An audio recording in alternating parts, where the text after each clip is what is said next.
afternoon to you all. On the intervening night of 8th-9th May 2025, Pakistan military carried out multiple violations of Indian airspace along the entire western border with an intent to target military infrastructure. Pakistan military also resorted to firing of heavy caliber weapons along the line of control. Along the international border and line of control, drone intrusions were attempted from Leh to Sar Creek at 36 locations with approximately 300 to 400 drones. Indian Armed Forces brought down a number of these drones using kinetic and non-kinetic means.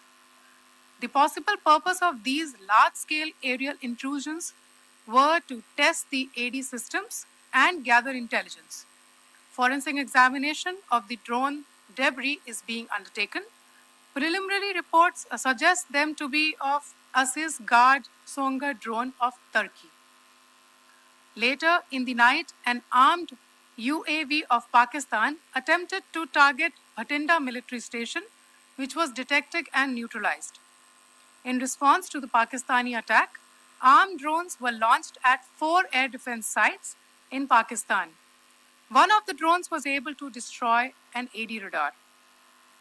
Pakistan also carried out artillery shelling across the line of control using heavy caliber artillery guns and armed drones at Tangdhar, Uri, Poonch, Mendhar, Rajouri, Akhnur and Udhampur in Jammu and Kashmir area, which resulted in some losses and injuries to Indian Army personnel.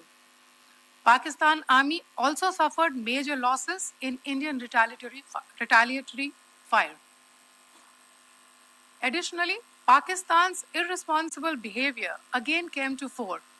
Pakistan did not close its civil airspace despite it launching a failed unprovoked drone and missile attack on 7th May at 8:30 hours in the evening. Pakistan is using civil airliners as a shield, knowing fully well that its attack on India would elicit a swift air defense response. This is not safe for the unsuspecting civil airliners, including the international flights, which were flying near IB between India and Pakistan. The screenshot we just showed and we shall share with you, it shows the data of the application Flight Radar 24 during a high air defense alert situation in the Punjab sector. As you have seen, the airspace on the Indian side is absolutely devoid of civil air traffic due to our declared closure. However, there are civil airlines flying the air route between Karachi and Lahore. Amongst the other civil aircraft that you can see, we have highlighted an aircraft which is Airbus 320 of Flynas Aviation, which was originated from Dammam at 1750 hours and landed later at Lahore at 2110 hours in the night. Indian Air Force demonstrated considerable restraint in its response, thus ensuring safety of international civil carrier.